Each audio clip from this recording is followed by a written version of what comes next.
This is a sound that many people would know, and I'm sure a flood of memories comes back for many. Zelda was amazing in that it was one of the first main games to really have a fantasy story to go along with the whole action. It wasn't just a run and gun shooter. You know, there's magical things, swords, shields, things like that, and it was one heck of an adventure. And it was something that gaming had not really seen before, especially available in your home. And when I first saw this and laid my eyes on it, I was, of course, in Albion, outside of my foster brother's room, where I was not allowed to watch and stay out of my room. But what caught me the most was the golden cartridge. Now, anything gold, even if it's just plastic, to a 6-year-old, like, my eyes were as big as, like, bigger than my own head.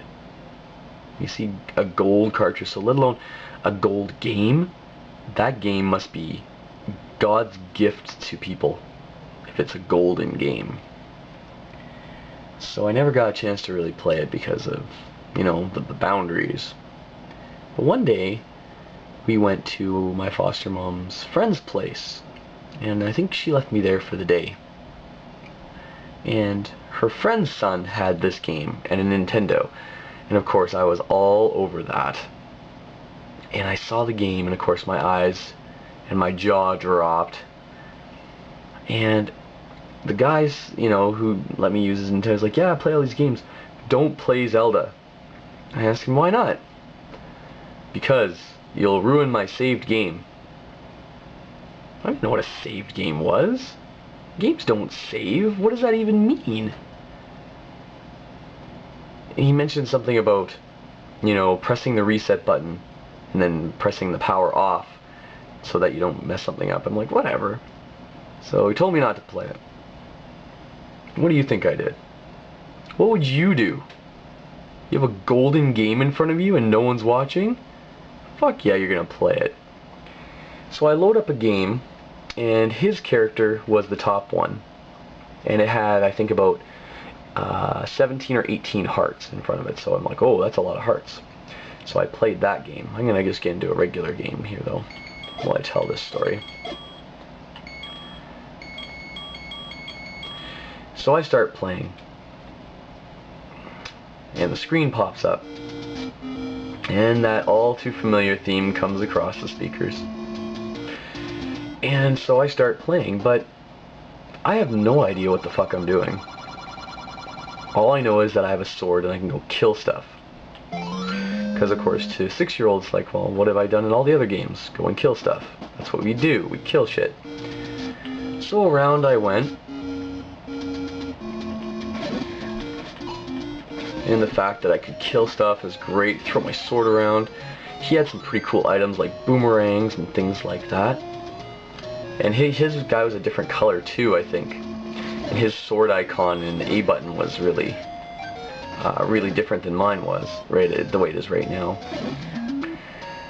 And he had lots of money.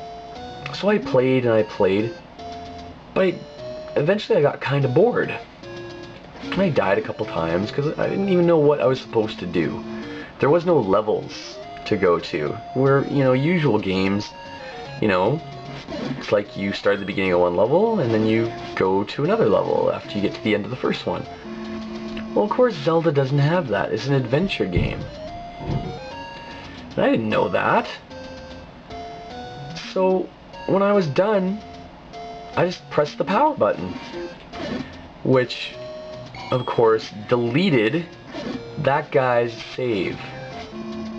So all of his work that he had done was gone because I wanted to play the golden game.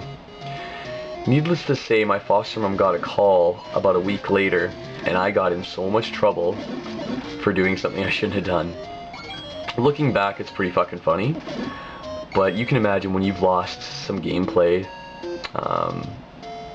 So I never really played it after that. I knew of it. So later on in life, I finally sat down and I actually, you know, started playing when I understood, okay, this is what it's about, this is what it does, and this is what the point is.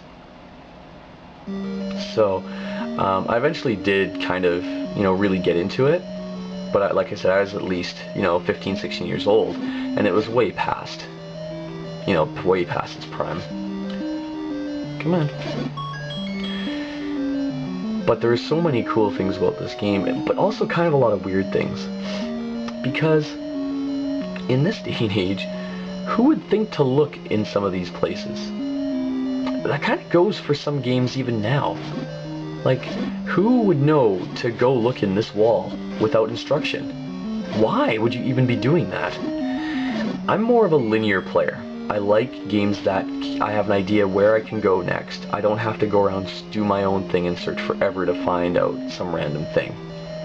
I like being told, okay, this is what our objective is, and, you know, this is the general area where you gotta do it, and once I know I'm in the right area, then I can, you know, maybe do some puzzle solving and stuff there. So, a lot of the things like, you know, how would you know to, you know, get a raft to go across the water at certain places, or use your stepladder in certain places, and, you know, bomb this thing. I never would have understood it, never would have got it. And I don't know how some people decided to do it. It's like, we have nothing else to do, let's, you know, burn this tree. You know, maybe they waited for Nintendo Power magazines to come out, I don't know. But, I mean, the music is legendary. I mean, everyone knows about Zelda. And the gameplay itself was, you know, is very 2D, but, you know, fairly fun to do. It was really cool learning, you know, some of these secrets later on. And there's things that you know through hearsay, and you figure things out. It is fun to figure some of the things out on your own. What do we got here? The chocolate chips. I always love these things. I always wanted a chocolate chip cookie though when I finished these. Something like that seems so simple and automatic. But, of course, you know, back then it's like,